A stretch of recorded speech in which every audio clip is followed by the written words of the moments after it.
Là, c'est Moi, bien, on va j'avais pouvoir commencer par rapport le à ça. laser, tout ça. Moi, tu m'entendais, je vais me lever, j'ai soif et je m'en fous, je vais me planète. Ah, on se met là. Vas-y, j'arrive. Ouais, je m'en fiche. Mais en plus, j'en avais parlé justement, j'avais envoyé le programme à chacun là, pour le thème d'aujourd'hui. Hein. C'était le football amateur et les rôles des éducateurs. Et. Je te dis la vérité, On va le tac au tac. j'ai pas regardé. Tu sais pourquoi j'ai pas regardé? Parce que j'ai dit, ça va. Comme je l'ai dit dans la voiture au talent. On va parler seulement. Ouais, Oh, ouais. J'ai pris mon téléphone, j'ai vu le truc, j'ai regardé là, quand t'as envoyé. J'ai dit c'est trop long. T'arrives pas à suivre. Un jour, je me suis reposé, j'ai dit là, je vais regarder. Voilà. J'ai voulu lire, j'ai dit je suis fatigué. Non. Et tu sais quoi? C'est lui qui va nous dire le Voilà. jour J, qu'est-ce qu'il Viens, veut entendre. pose des questions, on parle que de ce que tu vas nous dire. Voilà. Ouais, c'est bien pour une première d'un podcast. Hein. C'est plus simple. Bah, déjà, j'avais prévu déjà de te présenter. Donc, déjà les deux. Pour commencer, c'était ton parcours et d'où tu viens et déjà comment tu t'appelles. Alors, je sais pas qui veut commencer en premier. Moi, c'est mieux, je commence. Vas-y. Ah, c'est arrivé. Attends, je vais bien me concentrer sur ta gueule. Ah, voici là. Je vais me poser comme dans le dernier live. Ah ouais, dans les vides, pieds écartés. Yo, je sais pas si là encore. Toujours il fait ça. Le nom de famille, c'est Yao. Parce que de toute façon, tout le monde m'appelle Yao, c'est mon nom de famille. Ouais. Après, moi, je suis originaire d'Orléans. Ok. Voilà, essentiellement, on va dire. Et puis après, le foot nous emmène un peu partout. Hein. Donc, voilà. Et au niveau du parcours footballistique, En tant que joueur. ouais. T'as commencé où à Orléans. jeune, et après en senior. En jeune, je commençais à Orléans, Ouais. dans plusieurs clubs de la ville d'Orléans. Ouais. Ensuite, À quel niveau? c'était essentiellement R1. R1 et. C'était pas encore R1, ça s'appelait DH. Ouais. Mais je sais qu'en moins 13, j'étais en équipe 3. Ok. En moins 13, j'étais en équipe 3, donc ça, je sais plus quel niveau c'était, mais je sais que c'était en équipe 3. Après, en U15, c'était niveau, on va dire, PH. Ouais. Quelque chose comme ça, si je me souviens bien. C'est quoi, promotion d'honneur? C'est Ouais, un ça. truc comme ça. Promotion d'honneur à l'époque. En U18, c'était un DHR. U18-19, c'était un DHR. Ouais. Et en senior, c'était, j'ai fait une première année en senior DH. Ouais. Et après, c'était senior DHR. Et après, là, je suis parti. Et après, t'as voyagé. Après, j'ai bougé. T'as bougé. T'es parti où? Après Orléans, t'es parti où? À Sablé-sur-Sarthe. C'est où ça? C'est vers Le Mans. Le Mans, ok. Vers Le Mans, là-bas. T'es en quel niveau? C'était en Sarthe. C'était la première année, j'étais en réserve. Donc, j'étais en. Non, c'était pas DSR, donc je crois que c'était DHR. Et la deuxième et troisième année, c'était en CFA2. Ça s'appelait encore, je crois. Ouais. Après, là-bas, je suis allé à Anglet. Anglet, c'est dans le Pays Basque. J'ai fait Bah, 2 ans. quand t'es passé ton premier départ de Orléans, Hmm. donc t'es parti à quel âge? D'Orléans Ouais. 19, 20 ans, je crois. Je sais même plus Et- exactement. À 19-20 ans, t'avais déjà joué en senior? Ouais. Et le passage entre ces. Parce que quand même, tu viens, t'as joué, t'as fait de la formation, d'accord? T'es passé en senior, et cache après, t'es parti dans une autre ville, Ouais. sans la famille. Non. Bah, après, nous, on va dire, on est quasiment tout le temps, enfin, entre guillemets, t'es quasiment tout le temps dehors. Donc, tu Ouais. t'habitues vite au fait de. Bientôt, tu vas devoir quitter la famille, on va dire. Ouais. Et nous, étant donné qu'on nous laisse beaucoup faire ce qu'on veut, Mm. ben, c'était pas trop compliqué, on va dire. C'était toujours. Ça fait toujours un peu mal quand tu sais que tu vas quitter tes parents. Mm. Mais au final, tu le fais parce que tu sais ce que tu veux faire. Ouais, c'est Si sûr. on t'empêche pas de le faire, ben, il faut aller le faire. Et t'as dit donc Sablé-sur-Sarthe, c'était quel niveau? C'était CFA2, c'est ça? C'était CFA2. CFA2 quand même, en réserve en plus, hein? La première année, non. En première année, en DHR, Ouais. mais j'avais fait, je crois, 2 matchs seulement avec l'équipe première. Je suis arrivé à Sablé d'abord pour jouer avec la réserve. Ouais. Et après, j'ai intégré donc le groupe 1, qui était en CFA2. C'est une belle progression, hein? Ouais. Plutôt. Il y avait un entraîneur qui quand même fait confiance. Parce que moi, mon premier travail que j'ai eu, mon premier vrai travail, Ouais.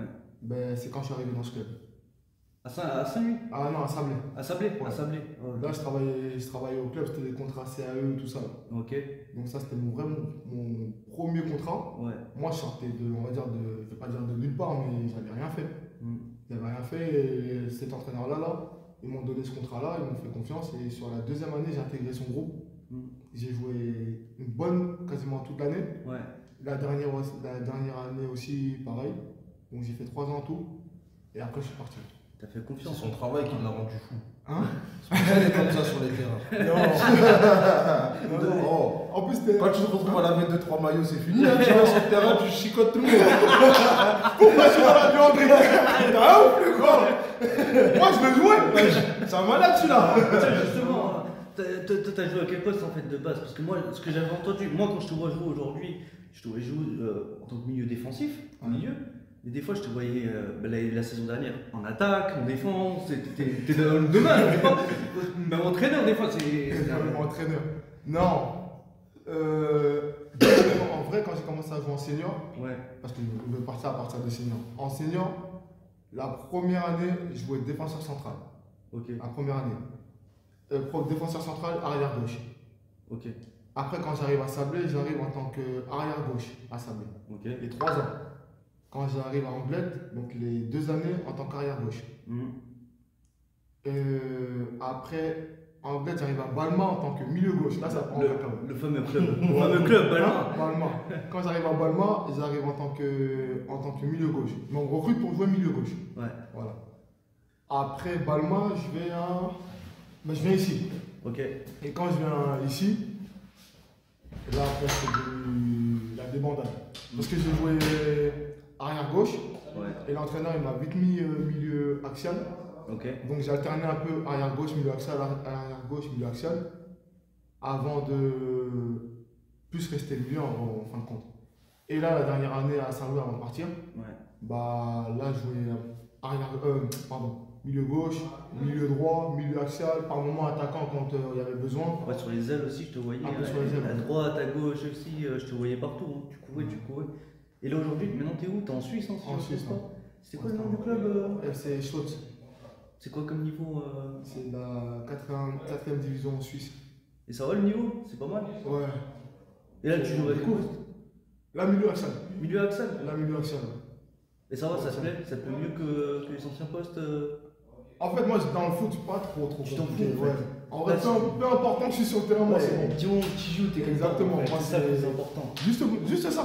Mets-moi juste sur le terrain, s'il te plaît. Tu me mets sur le terrain, fais-moi courir. Après, le reste, je me débrouille. Ouais, voilà, Voilà. débrouille. Et en Exactement. même temps, en parallèle, tu fais éducateur. C'est ça.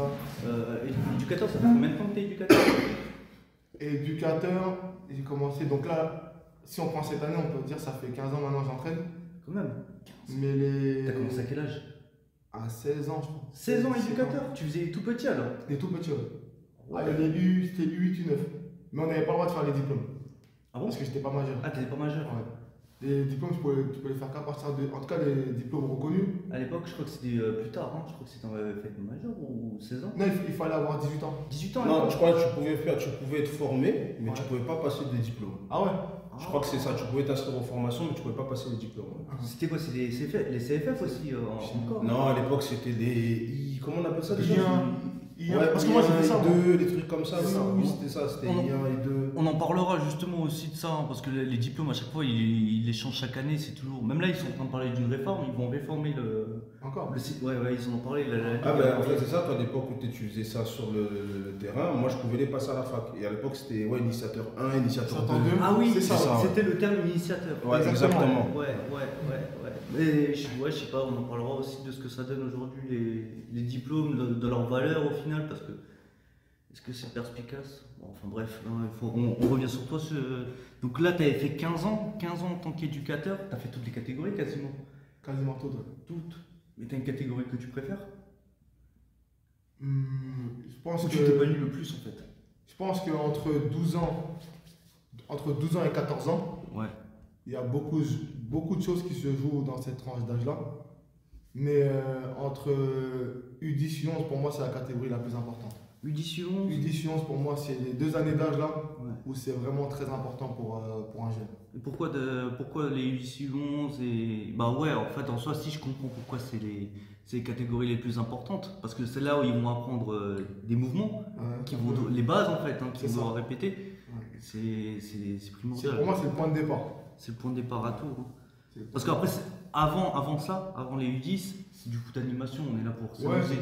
Mais les bons clubs Ouais. commencent déjà bien avant. Mm. U8, U9, ils sont déjà impliqués comme si c'était des gens qui avaient 16 ans. Ouais. Ouais, parce que ça, c'est Ouais, c'est un peu élargi, mais Je pense que de 9 ans à 11 ans, le gros travail à faire, il est là. Ouais. De 9 ans à 11 ans. Après, de 12 ans à 14 ans, là, le petit, quand il sort de 14 ans, quand il va sur ses 15 ans, il doit quasiment être capable de dribbler, d'avoir une très bonne conduite de balle, savoir faire les passes que tu lui demandes, commencer à intégrer même un peu le jeu long, ou en tout cas ces notions-là. Et même en termes footballistiques, Ouais. le petit dans son cerveau, il doit comprendre trop de choses pour avoir de l'avance. C'est beaucoup d'informations aussi. Hein. Si. Ouais, mais ça on en parlera aussi plus tard. Maintenant on va passer à toi Joël. Dis-moi, toi tu viens d'où, ton Attends, parcours? je me concentre sur lui. Il a des choses à dire, hein. On a le duo là. Je suis là pour toi. Il y a une histoire. Allez. Toi aussi, tu viens d'où? Tu viens d'où? Ton parcours en tant que joueur et ton parcours en tant qu'éducateur? Voilà. Oh là là là là. Donc moi, Je te laisse la parole. Parle-moi. bon bah tu l'as dit, hein, de toute façon je m'appelle Joël. Non, moi je viens de Sevran. Ouais. De sept. Ouais, non mais c'est important Non, de non, préciser que tu viens de Sevran, parce que- je viens de Sevran. Moi j'ai essentiellement joué à Sevran. J'ai fait quasiment presque toutes mes classes là-bas. Et, à quel niveau? C'était un petit niveau. Ouais. C'était vraiment un petit niveau. Yo. Oui, Non, monsieur. c'est la tablette que Nizar a dit? Ouais. Ah bah ouais, c'est bon. Parce qu'il m'a appelé. Tu l'as récupéré dans le vestiaire? Non, elle était passée sur la poubelle. T'es pas sérieux, dehors? Ouais. Ouais, la tablette à Richard. Oh là là. Il m'a demandé de synchroniser le résultat. Ouais. Tu vas le faire. Ouais, je vais le faire. Il m'a dit, je m'en occupe. Vas-y, ça marche, je le Je fais. le sens, Vas-y, ciao. Merci, toi aussi. Ah, il était posé là-bas quand même. Ah, il était dehors, ils m'ont oublié. Bon, je suis désolé, c'est les aléas du direct. C'est bruit de chez nous, c'est street. On n'a pas le temps. C'est comme ça que ça va se passer tout le temps. Ah, c'est le bordel. Richard c'est- m'envoie son code. Mais Ah, vas-y, c'est bon. moi c'est naturel. Bon, on recommence. Non, moi je viens de Sevran. J'ai fait toutes mes classes quasiment à Sevran jusqu'en 18. Tu m'as dit petit niveau. C'est quoi, district? Ouais, c'était petit niveau district. Moi j'ai commencé le foot tard. Hein. J'ai T'as commencé à le quel foot âge? tard. J'ai commencé le foot à. On était en moins de 13, j'étais en deuxième année. Donc c'était moins de 13, deuxième année, donc j'avais 12 ans. Avant ça, ma mère avait tenté de m'inscrire, mais j'y allais pas. Franchement, je séchais. T'es pas motivé? Non. Foot buissonnière. Ouais. L'école buissonnière, Non, foot non, buissonnière. en gros, elle m'avait inscrit histoire que j'ai une activité. Non, vraiment, elle m'avait inscrit histoire que j'ai une activité. Et en fait, donc nous à l'époque, tu avais l'Olympique de Sevran et tu avais l'EMS, École municipale des sports. Ok. En fait, c'était un vieux truc, c'était pas un club, tu vois. Hmm. C'était des activités qui étaient mises en place Ouais. et le mercredi, c'était foot. Ok. Et donc moi, je me suis trompé. On est parti pour je m'inscrire à l'Olympique et au final, je me suis inscrit à l'EMS. Et sauf que moi, le mercredi, ce qui m'intéressait, c'était les dessins animés. On est jeune. Ça veut dire que moi, ma mère, elle sortait pour aller bosser. Je sortais en même temps pour aller au foot. Je me cachais, je rentrais et je regardais les dessins animés. Tu vois, c'était- C'était pas très sportif. Ouais, ça. tu vois. Non, je voulais pas jouer. J'ai pris vraiment goût au football en jouant à l'école, en gros. Avec mes potes et tout, machin. Et quand on est arrivé, en fait, on me l'a soufflé à l'oreille. Ouais, viens avec nous au foot, viens avec nous au foot, viens avec nous au foot. Et à force, c'est rentré après, en fait. Et tu joues à quel poste Gardien direct. Gardien. Ouais. En fait, quand j'étais en moins de 13 première année, j'avais déjà fait une première détection en tant que joueur, Ouais. mais j'avais pas été pris. Ok. Et je suis revenu l'année d'après et mes potes ils m'ont dit ouais prends gardien. Je sais pas pourquoi ils m'ont dit prends gardien, ils m'ont dit prends gardien et tout machin. Et en fait j'allais faire un truc, c'est que je sortais comme un fou dans les pieds de Kamikaze. Ouais, en gros je faisais que ça, je sortais comme un fou. Mais c'était le seul truc que je savais faire, tu vois. Et Ça, c'est important, hein. C'est important pour un gardien, on n'en parle pas. Mais c'était, C'est je sais inné. pas. C'est inné. Pour Ouais, être c'était gardien, comme ça. Ouais. C'est, je voyais la balle, l'attaquant qui venait, je sortais dans ses pieds à fond. Et ouais, ils m'ont pris et après j'ai commencé à travailler comme ça. Et là, après, tu as fait senior. Tu es Donc, passé de. Donc, des 18, tu es passé au monde senior. Ça a été long. Ça a été long. Moi, ouais, ça a été long. Déjà, j'ai été très mauvais au cage pendant 2 à 3 saisons. Ça a vraiment pris en 2 saisons. J'ai été vraiment très mauvais pendant 2 saisons. Ouais. Et ça a vraiment pris, allez, c'est quand je suis arrivé en 15 ans de deuxième année, lors de la pré-saison, on fait des matchs amicaux et je fais des arrêts. Mm. Et je me dis, ouais, c'est bizarre. Tu vois, c'est. En fait, c'était le travail, en fait. En fait, voilà. C'est En fait, c'est. des années d'avant. Ouais, parce que le truc, c'est que autant j'étais pas bon, autant les gens voulaient pas jouer avec moi. Mais à l'entraînement, j'étais toujours là. Et je me dépouillais.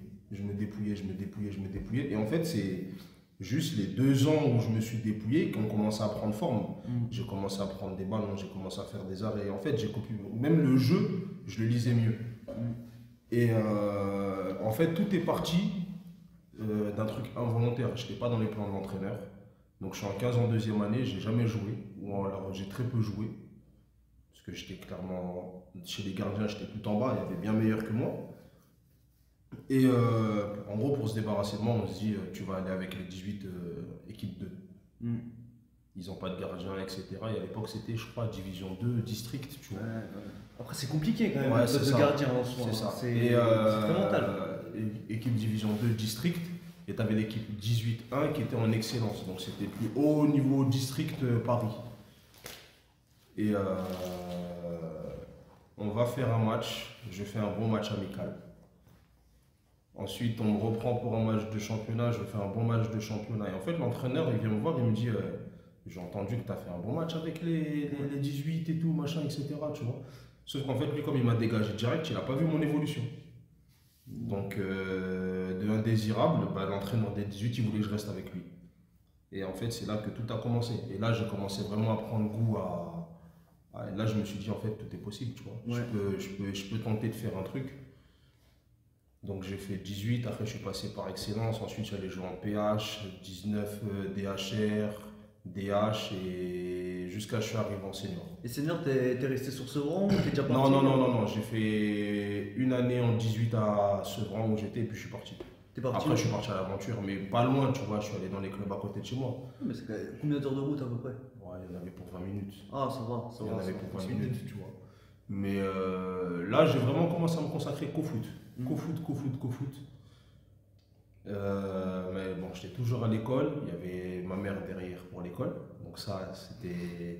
Je pouvais pas échapper. T'étais à la fac aussi, en même Ouais. temps, si je me trompe pas. Ouais. Fac de sport, c'est ça? Staps? Ouais, en STAPS. C'est compliqué en plus, hein. C'est dur parce que tu fais beaucoup de sport en STAPS et derrière tu dois encore aller t'entraîner à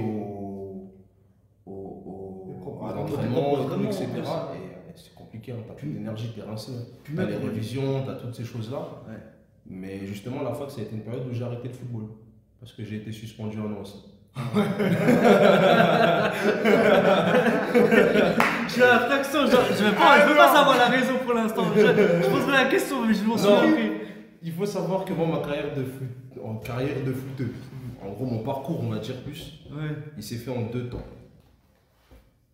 J'ai pas été quelqu'un qui.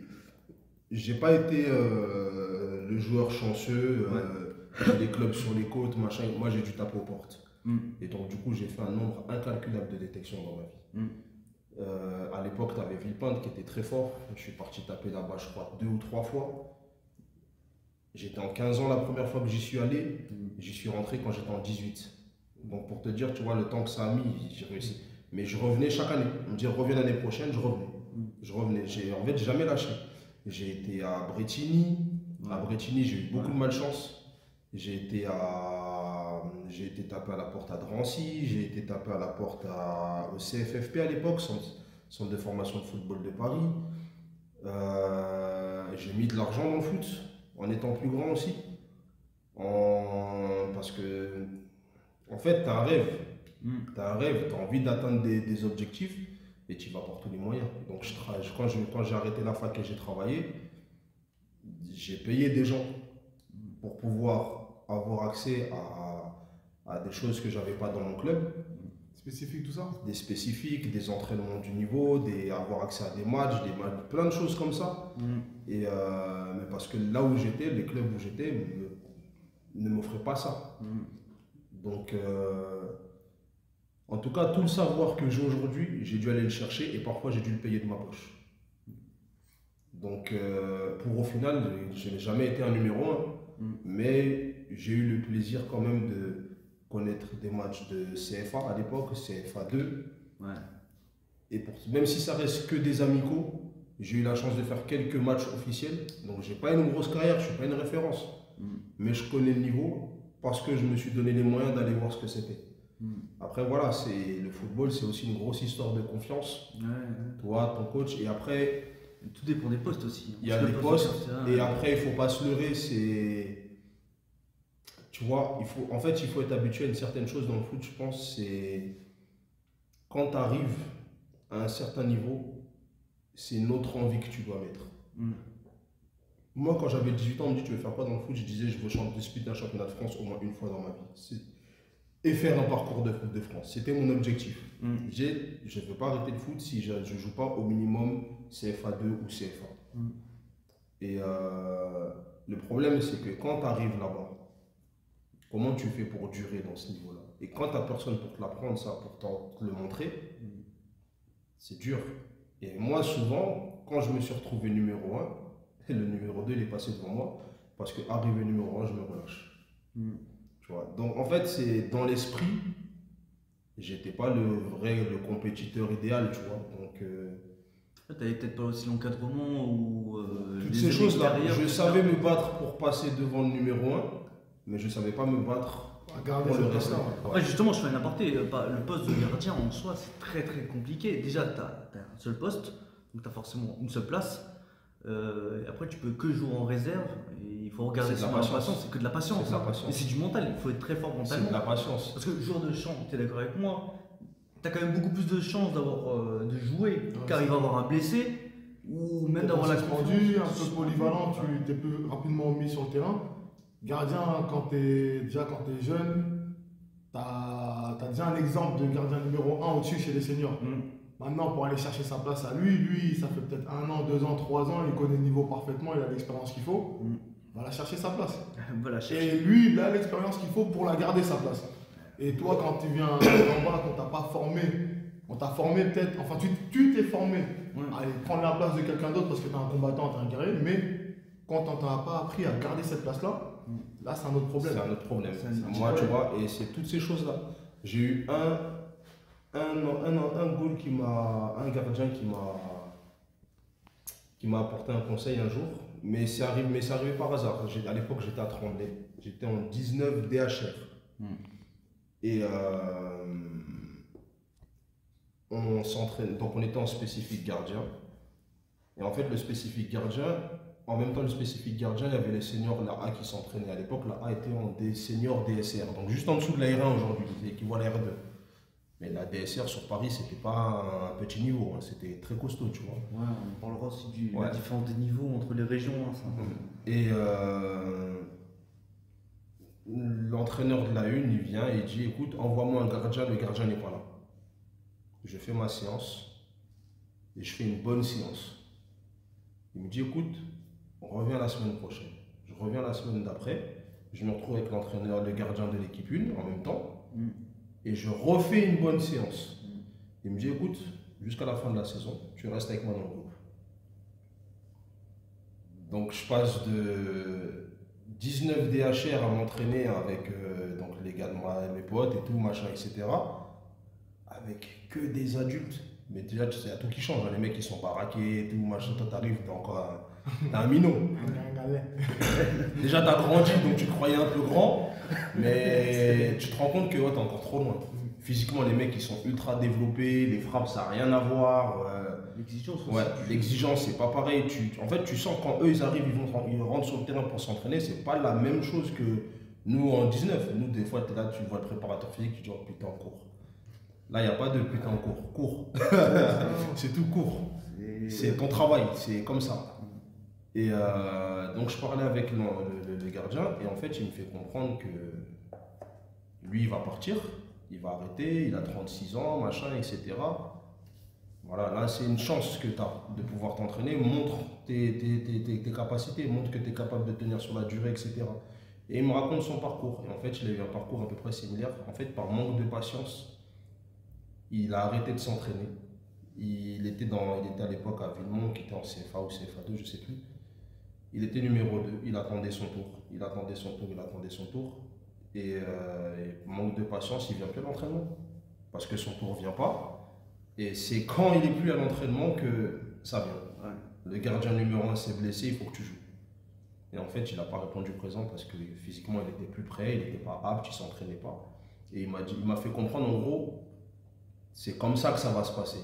Sauf que moi, je ne l'ai pas compris comme ça, je n'avais pas la maturité. Nous, on est surtout une génération, on voulait tout et tout de suite, on n'avait pas de patience, tu vois. Après, c'est la mentalité de chez moi aussi. C'est une ville, c'est pas riche, les gens ils sont pas aisés, t'as pas forcément ce que tu veux. Ça veut dire que par tous les moyens, quand tu veux un truc, tu le veux maintenant. T'as pas forcément cette intelligence, cette patience, etc. T'es pas préparé à tout ça. Donc quand t'as un manque, tu le veux tout de suite. Et moi, le foot, j'étais dans ce truc-là, je voulais ça tout de suite. J'ai pas pensé à la patience. Et je me suis retrouvé comme ça, comme un idiot en fait, avec l'entraîneur qui. Donc moi j'ai fini ma saison, l'entraîneur me dit écoute, à la fin de la saison, l'entraîneur me dit écoute, moi je te veux pour l'année prochaine, ce sera toi mon numéro 1, etc. Sauf que l'équipe 1 tombait. Elle est passée de DSR à DHR. Moi j'ai vu les ailes, ma tête elle a gonflé, hein, j'ai pris le melon. Je me dis DHR ça me suffit pas, je veux jouer en DSR. Okay. Alors que j'ai jamais rien fait en senior. DSR, je suis encore en 19 et tout. C'est quoi l'équivalent aujourd'hui DSR? R2. En gros, Paris, si tu fais l'équivalent, Paris avait 4 niveaux. La DH, DSR, DHR et PH. Donc R1, R2, R3, R4. Donc DSR, c'était le deuxième niveau, juste derrière DH. Donc moi, l'équipe 1 tombe en DHR. J'ai rien fait en senior, mais je veux jouer en DSR. Donc DHR, ils sont tombés, c'est pas mon problème, je m'en vais. Je vais dans un club de DSR. Je fais toute la pré-saison. Je fais des matchs nickel. Le groupe, il commence à m'apprécier, ils aiment bien et tout, machin, etc. L'entraîneur arrive, on fait le point avant le début de la saison. Tu seras 4e gardien. C'est un coup moral. Là, tu te dis, ouais, j'aurais pas dû partir. Ouais. J'aurais pas dû partir. Mais parce que quoi? Tu changes de club, tu fais concurrence à un gardien expérimenté. Le mec, il a été pro, je sais pas où, il a des matchs de CFA, il a tous ces trucs-là. La répute, ça joue énormément dans le foot. Hein. Donc le mec, il a 34 ans, le CV, il est encore en forme. Bien sûr que c'est lui qui va jouer. À côté de ça, tu avais déjà le deuxième gardien qui lui aussi senior depuis quelques années. Le troisième gardien qui était le gardien des 19 DH qui monte, donc priorité à lui puisqu'il était au club. Toi, tu es nouveau, tu passes derrière et tu attends. Des fois, on dit on sera jamais mieux ailleurs que chez soi. C'était ça. C'était ça en fait. C'était ça. Tu serais resté dans ton club, tu aurais été toi le numéro 1. J'aurais été peut-être en DHR, mais au moins j'aurais eu une saison senior en DHR. Voilà. Tu aurais fait ta première Donc saison. j'aurais déjà eu une année d'expérience. Et là, en fait, j'ai eu une année de rien du tout. Parce que j'ai pas joué. C'est sûr. Bah après, il faut aussi prendre du risque dans le foot. Non. Et savoir quand prendre le risque, c'est autre chose aussi. Le problème. Quand le prendre ce risque-là. Après, tu sais pas vraiment quand tu peux le prendre. Mais t'as vu là, en fait, il a eu des signaux. Mais comme il a dit tout à l'heure, quand les gens ne t'apprennent pas les choses avant, quand tu te fais toi-même, bah, tu fais tout à l'instant. Tu fais des erreurs. Lui, il voit que le club il tombe, j'ai pas envie de jouer là. Comme il a dit sans avoir fait quelque chose avant, bah, je vais aller jouer à ce niveau-là dans un autre club. Même si mon équipe est descend, ben, moi je vais aller jouer ailleurs. Là, peut-être que s'il avait été formé, ou si, par exemple, il avait des personnes qui le suivent un peu. Des éducateurs. Voilà, même des éducateurs, parce que c'est le rôle d'un éducateur, ça aussi, conseiller son joueur. Si un éducateur avait su le prendre à part, lui expliquer les choses, écoute, reste dans ton club parce que ici c'est chez toi, ça va être toi le numéro 1 l'année prochaine, l'équipe est tombe, c'est pas ton problème. Gardien, c'est très individuel en vrai, au final. C'est ultra individuel. Tu vois, quand tu fais un exercice de frappe, quand l'attaquant il marque, tu dis bien joué, même sur les exercices de frappe, tu es plus à encourager le frappeur que le gardien. Oui. Donc, le gardien est quand même dans son monde, on va dire. Et là, si un éducateur avait su le convaincre, ou lui avait parlé d'une certaine manière, que lui puisse prendre en compte que sa première année, tu vas la faire en senior DHR dans ton club, je pense que peut-être il part pas. Mais ça se voit même pendant les matchs, hein, chez les jeunes, tu entends très peu d'éducateurs dire bien joué gardien ou les encourager. Même au cours d'une séance, faire un spécifique ou entraîner les gardiens. C'est plus un punching ball qu'un ouais, t'as ce truc-là de le gardien, lui, il fait son travail. Ouais. Tu le félicites de temps en temps. Mais la grosse majorité du temps, c'est l'attaquant que tu vas féliciter. Ouais. Même il frappe. Le gardien, il te fait la parade en lucarne. Tu vas dire, oh, il a mis une belle frappe. Tu vas pas dire, le gardien, il a fait un bel arrêt. Tu t'arrêtes à ça. Donc c'est. Ce qui est dommage, hein, ce qui est dommage. Non, voilà. Donc après, le manque de patience emmène que, en fait, après, c'est une succession de mauvais choix, tu vois. Parce qu'après, t'es parti là, dans le monde senior. t'as En changé fait, de après, club. j'ai arrêté le foot pendant 3 ans. Ok. Une première année par défaut. Comme À je quel dis. âge t'as arrêté À cette époque-là, donc moi, j'ai fait 19, je devais avoir 20 ans. 20 ans, ouais. 20 ans, à 20 ans, j'arrête. T'as repris à 24 alors, ça veut dire 23, 24 Ouais, en fait, c'est une succession de mauvais choix. En fait, j'arrête parce que je joue pas. Le moral n'y est plus. Et en fait, quand le moral n'y est plus, il y a des blessures qui viennent. Donc, succession de blessures. Sachant qu'avant ça, je rate la chance d'avoir un essai à la JOCR. Ah ouais, quand même. Je vous dis, hein, la JOCR, c'est son club de cœur. Moi, j'ai pas compris quand il m'a dit ça. J'ai pas compris. Non. La JOCR, c'est un très bon club, il n'y a rien à dire. Mais quand il m'a dit ça, j'ai pas compris. Mais ça, c'est vraiment été un coup du sort. Je suis en 18. Je vais faire un test pour rentrer à Bretigny. Je vois sur internet détection Bretigny. En fait, moi, je suis un insatisfait. J'ai ça, je veux ça, puis je veux ça, et ça s'arrête jamais. J'arrive pas à trouver la fin. Et donc, je suis dans mon club. Tout se passe bien, je joue, j'ai mon temps de jeu, je fais des bons matchs, machin, etc. Mais je veux jouer plus haut. Je vois des détections, et en fait, dans ma tête, Bretigny, c'est le club format. En fait, tu passes dans ce club-là, sur ta fiche, tu es passé par Bretigny, déjà on ne te regarde pas de la même façon que s'il y a quelqu'un qui a joué au même niveau dans un autre club. Tu vois. Donc je vais là-bas, et en plus, c'est un club partenaire avec la JOCR, donc moi je kiffe. Il y a un représentant de la JOCR qui est là-bas sur place. On fait un après-midi de détection, je reçois le message, le gars de la JOCR souhaite te revoir. Je me dis stylé, tu vois, génial. Match amical contre Torcy, je me blesse. Je me blesse et en fait. Le coup du sort. Et tu vois, aujourd'hui en tant qu'éducateur, on accompagne beaucoup les jeunes dans la gestion des blessures, toutes ces choses-là, machin, etc. Et moi, je suis blessé. Je sais que dans un mois, je dois partir en test, mais dans un mois, je ne suis pas guéri. Ouais. Je cache le truc, je vais là-bas blessé. Impossible de faire quoi que ce soit, je passe au travers et on ne me rappelle plus jamais. Tu vois. Et en fait, donc ça, et l'année d'après, tu te retrouves donc l'année d'après, tu changes de club, tu joues pas, le moral, il est passé de 100 à 0. Total. 100 à 0, blessure, sur blessure, sur blessure, sur blessure, j'arrête. Je me dis que je vais. Et au final, je vais à la fac, je rencontre un vieil ami à moi. Il me dit écoute, je joue dans un petit club là-bas et tout, viens jouer avec nous, tout ça. Je retourne jouer, sauf qu'à ce moment-là, le foot, je m'en fous. Et après une bagarre au match, je me fais suspendre un mois. Ah non. Donc là, je dis vas-y, c'est fini le foot, je vais me concentrer sur les études. Il a trouvé le moyen d'être vraiment. J'ai plus rien à voir avec le foot. Non, non, non, je Pour ça, c'est sûr, on peut pas lui dire viens jouer dans mon club. un non, an, je suis en arrêt. suspendu un an. Ouais, voilà. Et en fait, c'est comme ça que tu passes de peut-être tu peux aller gratter quelque chose à plus rien. À plus rien, tu perds espoir. En fait, tu ne vois plus le foot comme t'es dégoûté. Après, ta passion est quand même revenue au final parce que tu as quand même Ouais. repris, tu as poursuivi. En fait, comme il a dit, il a parlé de travail tout à l'heure, il a dit il a connu son premier vrai taf. En fait, quand tu vas travailler, la première fois que tu vas travailler, tu sais si oui ou non tu es fait pour ça. Ouais. Tu vois. Et moi, je travaille, je finis la fac. J'arrête la fac aussi au bout de ma deuxième année. Je décide d'aller travailler parce que voilà, il y a des obligations quand même par rapport à la maison, tout ça, la famille, donc tu vas travailler. Tu fais un taf, tu arrêtes. Un autre taf, tu arrêtes. En fait, pareil, tu es insatisfait. Tu cherches le taf qui va te convenir. Tu vois, tu trouves un CDI et en fait, ta vie, ça devient la routine. Et je travaille pendant 1 an et demi comme ça. Et au bout d'un moment, j'en ai marre.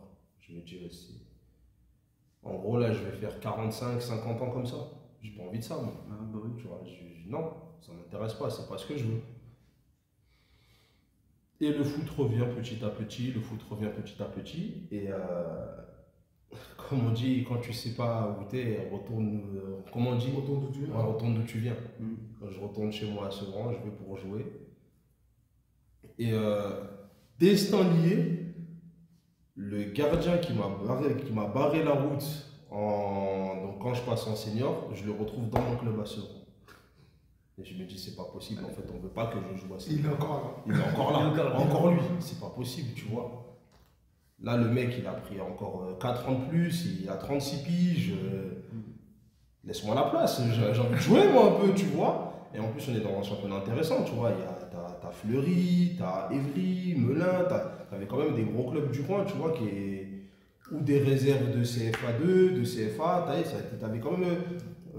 En Coupe de France, on joue contre Samor Lusitanos, donc c'était une année.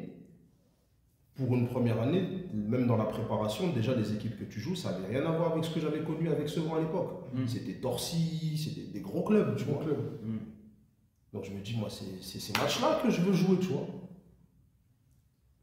Et pareil, je me retrouve en équipe 2, division 2. Les enseignants. Division 2 à 24 ans. 23 ans, 24 ans. Division 2 en senior. Et tu attends. Sauf que là, je ne fais pas la même erreur. Je fais mes matchs à fond la caisse.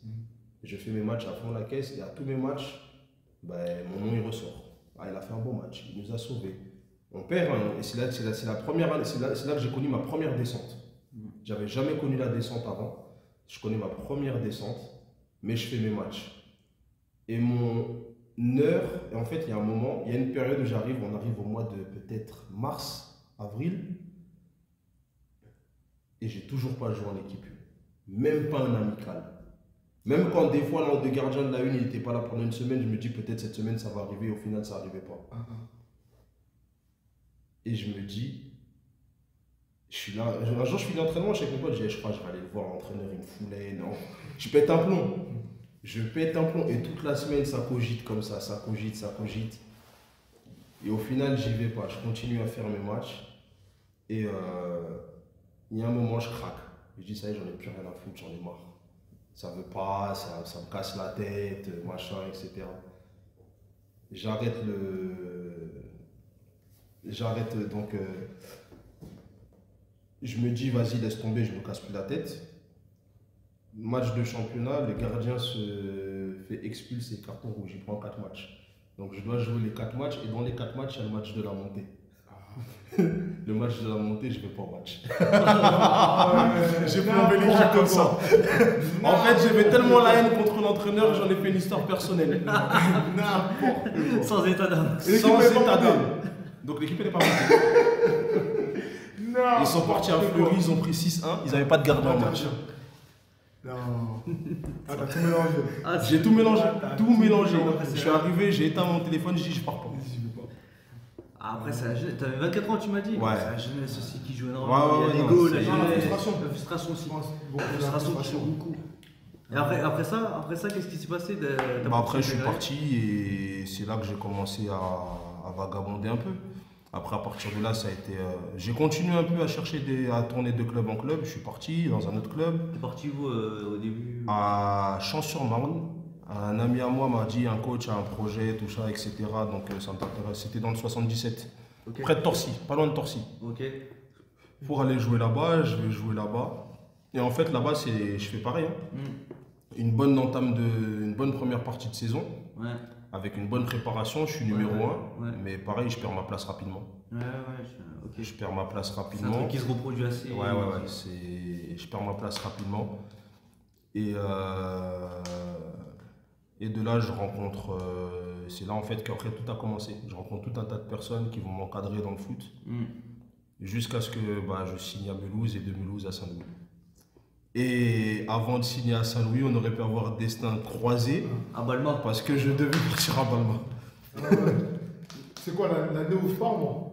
Ouais, l'année où toi tu viens à Saint-Louis et que tu quittes Balma, moi dans la même année, je devais partir à Balma. Enfin, on m'avait proposé de venir là-bas, mais je n'ai pas accepté. Vous êtes pas arrivés en même temps, vous êtes arrivés. On est arrivé la même année. La même année, vous êtes arrivés? C'était quoi, 2017?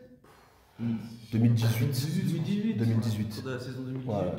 Et là, ça fait maintenant quasiment 5 ans. 5 ans que vous êtes en Alsace. Ça va, vous n'êtes pas dépaysé Moi, je suis à avec, 6 ans, depuis Non, 2017, pas un an moi. plus, non Ouais. Ah oui, Ouais, non t'es plus. déjà à Mulhouse. Ouais. T'es à Mulhouse d'abord. T'es sur le côté Mulhouse. Mais ouais, ça fait quand même 6 ans. Vous êtes deux Parisiens qui arrivent dans la région alsacienne. Dis Orléanais. Hein Dis Orléanais. Orléanais. C'est un gars du centre. Ah, centre. Orléanais. du centre. Orléanais. Un mec de Sevran. Mais vas-y, il est né à Paris, c'est la même. Il est né dans le 94. Orléanais. Et là, il y a aussi le changement. Vous arrivez dans une autre région, une autre mentalité. L'Alsace, en plus, vous arrivez à la frontière de la Suisse, à Saint-Louis. Ouais. Ça a dû vous faire un choc, je pense, quand même. La mentalité. La mentalité un peu. Ouais. La mentalité. Et le niveau de jeu aussi, je pense, il doit être différent. Après, je pense d'une région à une autre, le foot il est différent. Ouais. Ouais, ici c'était. Moi je sortais de. Avant d'arriver ici, donc j'étais à Balma. Le foot c'était un peu quand même un peu plus technique, on va dire. Ouais. Un peu plus. Je dis pas que s'ils sont pas techniques, je dis que dans la région toulousaine, le le style. style de jeu c'est plus technique, on va dire. Ouais. Ici ça a une grosse consonance, on va dire, allemande, où tu sens que c'est beaucoup d'efforts, beaucoup dans l'impact physique. Ouais, des répétitions aussi. Voilà, Ouais. répétition d'efforts, tout ça. Et c'était essentiellement là, moi, la différence que j'ai sentie. Après, l'humain, on va dire. L'humain, les relations humaines entre toi qui viens d'une autre région et les autres, s'il faut un temps d'adaptation. Pour qu'on puisse se comprendre. Mais après, en vrai, avec le foot, enfin, même avec le sport en règle générale, les choses elles se font vite. Hein. Ouais, c'est naturellement, Ouais, c'est organique. naturellement, C'est c'est organique. Ouais. C'est Non, ouais, c'est. Et on va juste conclure avec toi aussi, Joël, parce que là, toi, tu as été éducateur actuellement. Ça fait combien de temps que tu es éducateur? Je sais pas, peut-être 6-7 ans. 6-7 ans. Après, je sais pas si je dois. Enfin. À l'époque, j'accompagnais toujours les équipes où il y avait mon frère et je restais toujours près des coachs à côté, tu vois. Et des fois, en fait, à force, comme tu es tout le temps là, Ouais, ils t'utilisent. Voilà. Ouais. À force, ils voient que tu es tout le temps là et tu utilises. Donc, en fait, j'avais déjà une expérience, on va dire, quand j'étais plus jeune, peut-être 14, 15 ans, peut-être, tu vois. Ouais. Mais là où vraiment j'ai commencé à prendre en charge, faut dire, ouais, 6-7 ans. Ouais, T'as commencé par quoi? Quel type de catégorie? Oh là là, alors au début, ça a été des gardiens. Gardien? Après, on m'a demandé de remplacer sur une séance. Les joueurs ont bien aimé la séance. Et après, en fait. C'est peut-être beaucoup d'éducateurs qui commencent, on leur demande. Ouais, en fait, ça a été au début, vraiment, ça a été du dépannage. Au début, ça a été des gardiens. Ouais. Vraiment des gardiens. Et ensuite, on m'a demandé de prendre une séance. De une séance, ça s'est transformé à tu veux prendre un groupe. Ouais. Mais au début, c'était du dépannage hein, parce que je voulais pas. Moi, je C'était le pas- faisais Ouais. parce que j'aime le foot, donc j'aime être sur le terrain. Mais quand on m'a dit entraîne, je dis non, je veux jouer. Donc, Les deux. ouais. C'est dur de à ce prouver. moment-là, je voulais pas. Ouais. Et non. La personne qui m'a entraîné, qui a fait en sorte que je me consacre au poste d'éducateur est venue dormir 3 jours chez moi pour que je puisse entraîner. Ah ouais. Ah ouais, carrément. Ouais. Il est venu 3 jours chez moi et chaque repas le soir, il me disait entraîne. Il a dit comme ça, arrête de. C'est bon, sérieusement, entraîne. Il voulait vraiment que tu deviennes éducateur. Il a peut-être senti un truc là-bas. Hein. Ouais, il a senti un truc. Ah oui. Et alors après, donc là, c'était quoi les catégories? T'as fait U10? Non, au début, j'ai eu des grands, des 18. Hein. Ah, t'as qu'à commencer avec 18? J'ai eu des 18, mais c'était juste des remplacements. Mais après, vraiment, le premier groupe que j'ai pris, c'était ici, c'était des 15 ans. Des 15 ans, ouais. Ouais, le 14 Ouais, 15. 14 et 15. Du 14 du 15. Ouais. Après, t'as 14 et 15. T'as Après, fait j'ai eu des 19. Et les puis 19. maintenant, je suis reparti chez les petits. 19 et là, t'as les U12. Ouais. U12, ouais. Et tu comptes rester toujours dans cette tranche d'âge? Ou tu veux voir Aujourd'hui, Ouais. je kiffe être chez les petits. Il y a moins c'est moins contraignant. Non, c'est pas une question de contrainte. En fait, tu as tes contraintes, quelle que soit la catégorie. Hein. Quelle que soit la catégorie, tu vas avoir tes contraintes. Ouais, mais on va dire dans la gestion. Mais c'est même pas la gestion. Je sais pas comment. En fait, pour entraîner chez des grands, il faut être dans une certaine structure qui est bien en place. Où tout Ça, est c'est déjà bien organisé, bien fait. Moi, demain, si je prends aujourd'hui, avec l'expérience que j'ai, je me dis si je dois prendre des 18 ou des 19, ils sont censés savoir faire un certain nombre de choses. Et donc, du coup, je prendrai un plaisir à les préparer au monde senior. Là, actuellement, c'est pas le cas. Tu vois. Ouais. Donc, c'est compliqué. Et puis même, quand tu joues avec des grands, tu as des déplacements qui sont plus loin. Ouais. En fait, il y a tellement de choses. Moi, par exemple, je suis arrivé ici en Alsace. Moi, j'ai été habitué, quand on était en jeune, tous les déplacements, on les faisait en car. On avait toujours un car. Ici, on attend beaucoup du bénévolat. Ouais. Les parents, voitures, machin, etc. Sauf que à 18 ans, on va trouver Les parents. qui va prendre 4 bonhommes, 4 loupards dans sa voiture. Ouais, mais en Alsace, Et en plus, pour aller parfois à 1 heure de route. Non, c'est beaucoup. ouais, C'est trop. mais en Alsace, on s'appuie énormément sur le bénévolat. C'est une des régions où le foot en a beaucoup bénéficié, mais c'est pas le cas dans d'autres régions qui se sont déjà professionnalisées. C'est là où on a acquis un retard. On a acquis un retard là-dessus, justement. Mais là, maintenant, je vais en profiter là, pour déjà ouvrir un premier débat. C'était déjà le rôle de l'éducateur dans le football amateur, d'après vous. Le rôle de l'éducateur Dans le football amateur, ouais. Parce que tu as l'éducateur dans le football professionnel, Ouais. lui qui est rémunéré et qui a un but bien précis, d'accord, de former des joueurs. Mais dans le football amateur, on est d'accord que l'éducateur, il n'a pas forcément le même rôle et il a plusieurs casquettes. Ouais. Il y a vraiment beaucoup plusieurs casquettes. C'est- T'es éducateur spécialisé, t'es éducateur socio-éducatif, Ouais, c'est ça, hein. t'es éducateur de football, t'as trop de T'es le trucs. grand Des- frère pour moi. T'es grand frère, Des t'es un- fois même, Parfois, papa un peu. des fois même tu sors même du professionnel. Mmh, Tu ouais. sors même du professionnel. Et tu fais ça généralement, dans la majorité des cas, c'est non rémunéré. T'as pas de rémunération. Alors si que t'en as une, t'es content, ça rajoute du beurre. Ça, c'est la faute à la société. Ok. Pour moi, ça, c'est la faute à la société parce que, tu sais, dans la vie, parfois, on s'habitue trop à ce que les gens... Exemple, là, je te donne un truc tout bête, hein, Mmh. mais demain, je te demande de faire un truc et tu le fais par bonté. Ouais. Tu vas le faire une fois. Je te le redemande une deuxième fois et tu le refais. Ouais. Dans ma tête, je peux me dire, bon, en fait, lui, vas-y, je peux l'appeler à chaque fois, il va le faire. Et en fait, beaucoup s'habituent. Et en fait, les gens, ils attendent ça de l'éducateur qui est dans une association. Mais sauf qu'à un moment donné, quand tu travailles avec des jeunes, ton temps, tu n'es pas censé le compter. Parce que c'est comme si des parents, ils comptaient le temps qu'ils mettaient à éduquer leur enfant. C'est impossible. Ouais, Ton enfant, même à 22 h, quand tu lui dis encore qu'il faut aller dormir, tu es encore dans le rôle de parent. Donc, et tous ces trucs-là, ils font que aujourd'hui, les gens se sont tellement habitués à ce que les gens ils donnent sans compter, bah, ils ne considèrent pas ce que tu fais comme un métier. Donc, du coup, aujourd'hui, tu es éducateur, mais c'est pas un travail. Pourtant, c'est con, mais tu vas sur Internet, tu tapes fiche métier, tu mets éducateur spécialisé ou éducateur sportif, machin, peu importe. Les compétences, on les a. Le savoir-faire, on l'a. Ouais. Mais c'est pas un métier. Pourquoi? Parce que tu fais du football. Ouais. Parce qu'il faut quand même reconnaître que quand tu fais éducateur dans le football amateur, ça te prend du temps pour préparer tes séances, pour parler avec les jeunes. On en parlait en plus un peu plus tôt, le rôle social aussi. Ça, hein. Le rôle social qui est super important. Mais nous, dans le monde amateur, le rôle social, il est quasiment, j'ai envie de dire, plus important que le football. Parce que demain, le petit, il peut, je sais pas ce qui se passe peut-être à la maison, il peut avoir des difficultés pour venir au foot. Peut-être que la maman, elle finit trop tard et qu'elle peut emmener le petit au foot, c'est compliqué.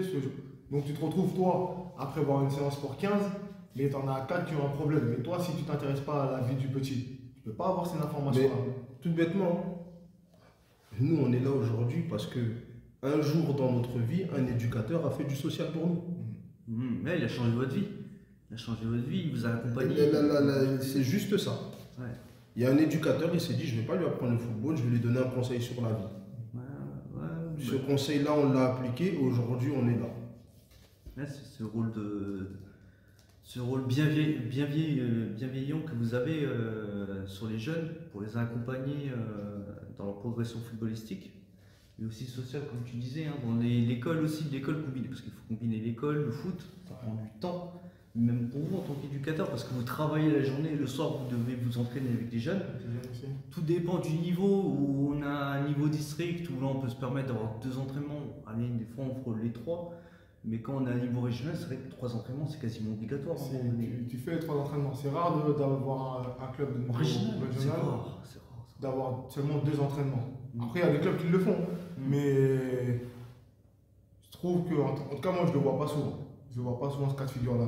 Donc quand tu combines ça avec toi, tes entraînements des petits, ou bah, tu t'investis dans ce que tu fais, donc toi tu mets 3 entraînements aussi, ça prend quand même pas mal de temps. Et comme je disais tout à l'heure, ce cadre-là du bénévolat, tu peux l'utiliser, mais jusqu'à une certaine limite.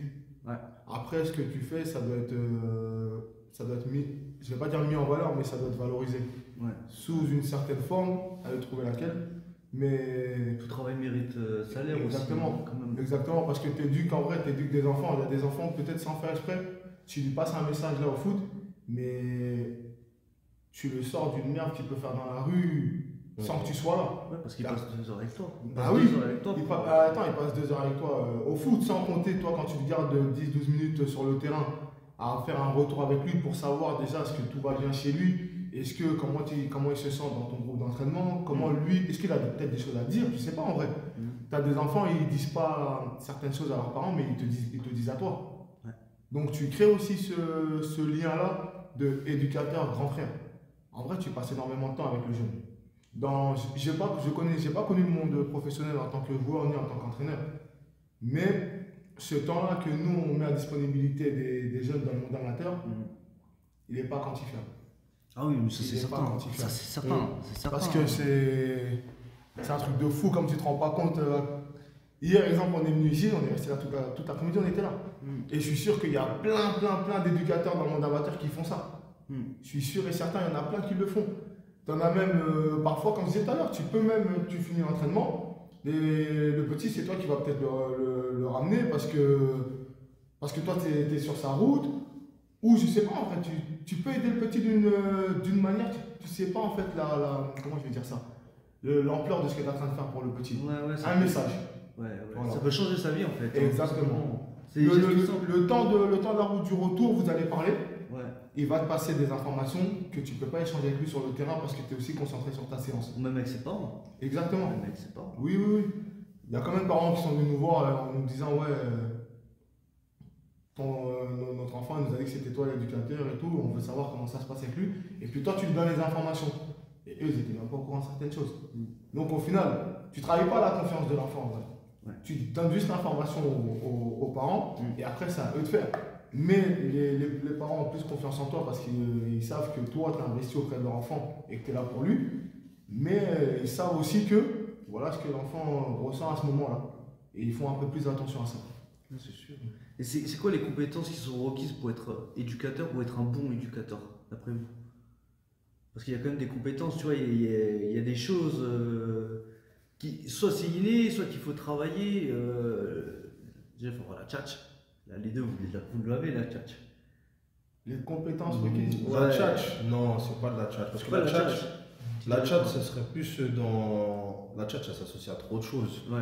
C'est. beau être un bon orateur. Je sais qu'on peut être Non, un bon c'est orateur. la manière. En fait, c'est la manière dont tu vas transmettre les messages. Ouais.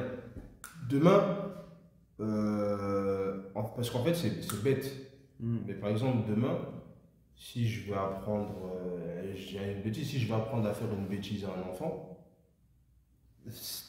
tout va passer par le message. Ouais. Tu vois? Donc en fait, tu peux apprendre tout et n'importe quoi à un enfant. Un enfant, c'est un livre vide. Et après, avec le temps, tu remplis des pages. Maintenant, c'est le discours. Comment tu vas le faire passer, etc. Donc c'est... Il n'y a pas de compétences, enfin pour moi, il n'y a pas de compétences bien précises. Je le vois pas comme ça. En fait, c'est un truc particulier. Il faut avoir la bienveillance. En fait, c'est... Ouais, c'est un profil. Pour moi, c'est un profil.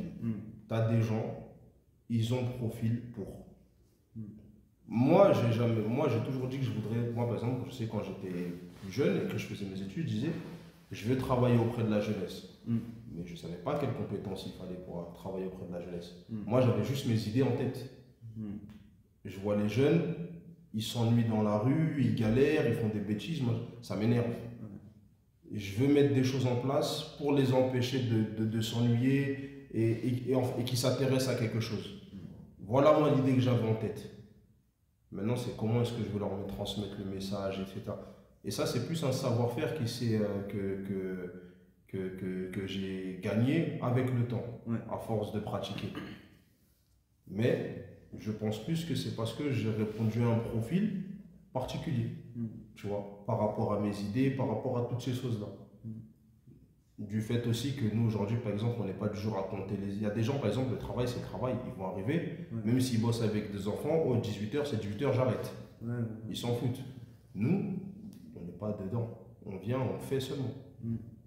On arrive des fois à 20h, on est déjà 21h. Ah ouais. Mais c'est pas grave. C'est pas grave. Ouais, ça prend du...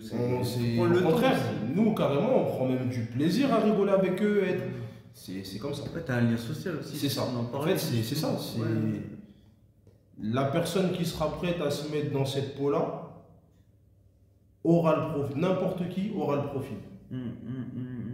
Après, les compétences, c'est l'énergie que tu vas mettre à bien vouloir faire les choses, si tu veux ou pas. Tu te donnes de ta personne. C'est ça. En tant qu'éducateur. Il y a quand même une compétence qui est requise, c'est être un bon médiateur avec les parents. Parce que les parents, ils jouent quand même un rôle important auprès de l'enfant, et même auprès des clubs. Il faut savoir parler avec eux. Quand le feeling il passe pas, ça passe pas. Le jeune il peut partir dans un autre club. Mais aujourd'hui, encore plus dans le monde amateur, parce que je pense que chez les pros, il y a tellement de choix que tu essayes de rester à ta place et de laisser ton enfant faire son travail sur le terrain. Dans le monde amateur, les parents, c'est, on va dire, comme dans la vie de tous les jours, eux, ils ont le poste clé. Ah oui. Ça veut dire que quand ils te déposent leur enfant, moi, ce que j'ai pu observer depuis plusieurs années maintenant, au départ, les parents, ils sont tout le temps pas méfiants, mais ils veulent savoir à qui ils ont affaire. Quand tu maîtrises ton sujet, il n'y a pas de parent qui vient te faire mal à la tête, qui vient te dire mais moi, mon enfant, mais si, mais ça. Parce qu'il sait très bien que lui, je lui ai déposé mon enfant, j'ai déjà vu coacher une fois, deux fois, trois fois. Il connaît un peu le foot, oui, il ne connaît pas le foot, il voit l'énergie que tu dépenses sur le terrain, il sait ce que tu transmets à son enfant. Il ne connaît peut-être pas le foot, mais il voit l'énergie que tu transmets, il peut avoir confiance en toi. Maintenant, c'est comme tout. Demain, moi je pars du principe que je veux mettre certaines choses en place. Et que cet enfant-là, c'est pas qu'il n'est pas bon, c'est qu'à l'heure actuelle, il ne peut pas remplir la tâche que moi je lui demande. Donc, je vais lui laisser le temps de progresser à l'entraînement, mais peut-être que le samedi, je ne vais pas le mettre directement. Je vais lui laisser le temps de progresser d'abord à l'entraînement. Ça, il faut savoir l'expliquer aux parents. Donc, c'est beaucoup dans la communication. Mais il faut venir avec des arguments valables.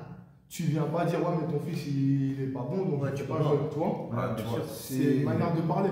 Tu dois maîtriser ton sujet. Moi, je ne dis pas qu'on le maîtrise totalement, mais aujourd'hui, je peux te dire pourquoi je mets lui, et je peux te dire pourquoi je ne mets pas lui. Calmement, tu Aujourd'hui, tu as des éducateurs, par exemple, et parce qu'on parle football, parce que nous on est football, mais tu as des éducateurs, ils vont arriver, ils vont voir un gamin de 10 ans, il est moins bon que les autres, tu joues pas. Tu joues pas parce que tu es moins bon. Mais à l'entraînement, est-ce que tu prends du temps pour que lui devienne aussi bon que les autres? Et là, la question. Après, parce que si tu ne le fais pas, autant dire aux parents, je ne vais pas lui accorder le temps, mettez-le ailleurs avec un entraîneur qui va lui accorder du temps. Parce que moi, je ne suis pas dans ça. Et il est là le truc aussi. Et nous, c'est des cas de figure qu'on a tout le temps. C'est voilà, tu as un joueur, il n'est pas bon. Ou du moins, et encore quand on dit il n'est pas bon, c'est vraiment vulgaire. C'est. Non, c'est pour l'instant, la maîtrise n'y est pas. Voilà. Il n'a pas appris. Il n'a pas appris. C'est ça, parce qu'à ce stage-là, on va lui laisser le temps d'apprendre. On va mettre les moyens pour qu'ils apprennent. On va mettre l'énergie pour qu'il apprenne. Et quand il sera prêt, on le mettra à l'épreuve sur le terrain. On lui offrira le temps qu'il mérite. Parce qu'on ne peut pas dire à un jeune à un stage là comme quoi il n'est pas bon, n'importe quel âge. Il n'est pas comme ça. Ouais, non, tu peux pas lui dire ça, c'est pas possible. Non, après, c'est. Ouais, voilà, c'est. Mais il faut quand même être médiateur parce qu'il y a quelque chose qui est venu, ça vient depuis 2017, c'est le projet Mbappé. Tu sais, les parents qui. Ah, il faut en parler. Le projet Mbappé auprès des gosses, j'ai déjà vu sur le terrain, on a des expériences là-dessus, des parents qui mettent de la pression à l'enfant pour jouer professionnel. Comment vous gérez ce cas? Du monde amateur pour aller vers le monde professionnel. Non, moi je leur dis, je ne ferai pas de ton enfant professionnel. Et je suis qui? Moi, j'ai pas les contacts moi pour l'envoyer à Clairefontaine. Et j'ai pas des chants dans mon répertoire. Si tu crois que moi je vais faire de ton fils un pro, Ben bon courage. Ouais. Mais tu vas m'en vouloir. Cette tâche-là, je vais pas la remplir. Compliqué. Non, tu vas m'en vouloir. Non. Mais très souvent, je vais pas dire que ces parents-là ils se trompent parce que tu as toujours un cas de figure où ça, quand par hasard lui il vient et te dit moi je veux que mon fils il soit à ce niveau-là et dans 10 ans le petit il arrive. Ok, parce que c'était sa destinée. Ouais. Maintenant pour tous les autres pour qui ça marche pas. Parce que tout le monde aimerait que son fils soit le prochain Mbappé, tout ça, mais avant ça il y a un travail à faire. Ouais. Et est-ce que toi tu mets ton enfant dans les meilleures conditions pour qu'il atteigne ce niveau-là en agissant comme tu agis? Parce que, ok, demain, ok, très bien. Demain, les choses se passent, il arrive au centre de formation. Tu vas aller voir l'entraîneur du centre de formation pour lui dire que je veux que mon fils il joue tant de minutes ou je veux que mon fils il joue tel poste pour toi, ton propre plaisir. À un moment donné, chacun doit rester à sa place. Moi, je suis là pour entraîner. Mon but, c'est de faire quoi? C'est de faire en sorte que si j'ai 17 joueurs, il y en a 16 qui aient un bon niveau. Voilà. Après, les recruteurs ou autres, ça vient après. S'ils sont intéressés, tant mieux. S'ils ne sont pas intéressés, toi, tu fais ta part du travail. Mais chacun doit rester à sa place. Mbappé, il y en a un. Ou maintenant, avec Haaland, c'est la bagarre. Mais sinon, en vrai, si tout le monde vient se mélanger et toi, tu n'entraînes plus, viens, prends ma place, entraîne à ma place. Hein. Peut-être que toi-même, tu feras mieux que moi, en vrai. Il ne faut pas tout mélanger. Ça se fait beaucoup dans les générations actuelles à cause de l'argent qu'il y a derrière le foot. Ouais. Donc, tout le monde pense que moi, mon enfant, il va me sortir de la galère grâce au foot. Sans oublier que la pression que tu lui mets derrière. Parce que quand toi, ton enfant, il te voit traverser tout le terrain pour aller voir l'entraîneur, tu crois qu'il se dit quoi? Putain, mais moi, mon père, il va parler à mon entraîneur. Donc demain, toi, ton entraîneur, il te met sur le terrain. C'est-à-dire, il attend quelque chose de toi. Si le petit ne répond pas aux exigences que l'entraîneur lui demande et aux exigences du papa, le petit, dans 2 ans, il joue pas au foot. Tout le monde l'aura dégoûté, et l'entraîneur et le parent. C'est important que chacun reste à sa place. Dans la communication toujours, parce qu'un éducateur doit savoir expliquer ses choix et expliquer les choses du moment. Mais après, aux parents aussi, d'être à l'écoute et de faire confiance à l'éducateur. Après, je dis encore une fois, l'éducateur doit savoir expliquer ses choix, doit savoir expliquer pourquoi je travaille ça, quel est le but de ma démarche. Si l'éducateur ne sait pas expliquer ses choix ou son travail aux parents, il ne faut pas t'étonner qu'après le parent il prenne l'enfant et il parte. Bah oui, c'est sûr. Mais justement, en parlant d'enfants, c'est quoi la stratégie pour développer des joueurs de qualité quand ils sont en formation, pré-formation, école de foot? Parce que là, on en parlait au tout début, là, quand on faisait les présentations. Tu disais que toi, c'était U10, U11, c'est là où ils sont les plus malléables. Le gros du travail commence là, pour qu'après tu déroules jusqu'au monde senior, en fait, concrètement. Et c'est quoi la stratégie qu'il faut mettre en place pour faire un joueur de qualité?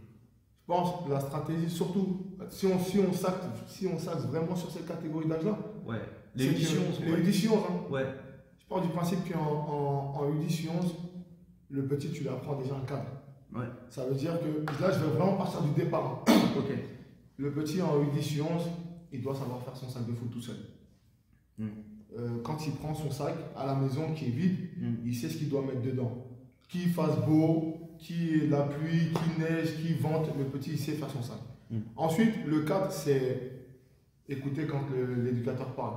10-11 ans, on sait qu'il y a des enfants, en termes de concentration, parfois tu parles 2-3 minutes, tu as déjà perdu la moitié de ton groupe.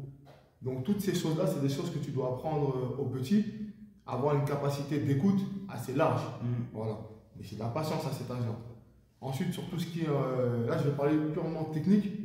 Le petit, sur ces 2 ans-là, la qualité de passe, tu dois lui apprendre. La qualité de conduite de balle, tu dois lui apprendre. Sur l'aspect tactique, il y a certains points très importants que tu dois lui apprendre, comme juste te déplacer par rapport à la position du ballon quand c'est l'adversaire qui l'a. Et là, tu crées de l'avance en fait en faisant ça, parce que tu apprends au petit à réfléchir. Si tu travailles bien pendant ces 2 années d'âge-là, que le petit il a son cadre, après c'est l'entraîneur qui vient lui apporte un détail en plus. L'entraîneur qui suit lui apporte 1-2 détails en plus. Jusqu'au monde senior. Et quand exemple, si quand tu arrives en moins de, je vais dire U18, U19, que le petit il a appris tous ces trucs-là, quand l'entraîneur de U18, U19 il récupère le petit, lui son travail c'est juste préparer le joueur au monde senior. Donc là, déjà tu commences à rentrer dans du management. Voilà. Des fois, en fait, tu développes des capacités d'apprentissage, tu sais, des compétences Tu peux les apprendre tout seul. Hein. Ouais. Demain, je peux apprendre à faire tout et n'importe quoi tout seul. Ça peut être un adulte qui me l'apprend. Maintenant, plus mes capacités d'apprentissage sont développées, plus facilement j'apprendrai. Et il est là le truc. Et en fait, si tu développes pas ça, tu peux avoir un joueur, il peut être potentiellement fort, mais l'apprentissage il va être long. Parce que le temps que ça rentre, tous ces trucs-là et tout, mais parce que tout n'a pas été développé. Et comme il a dit, c'est une histoire de cadre. C'est une histoire de cadre. Il faut déjà apprendre les codes. Et une fois que tu as les codes, le reste suit, tu vois.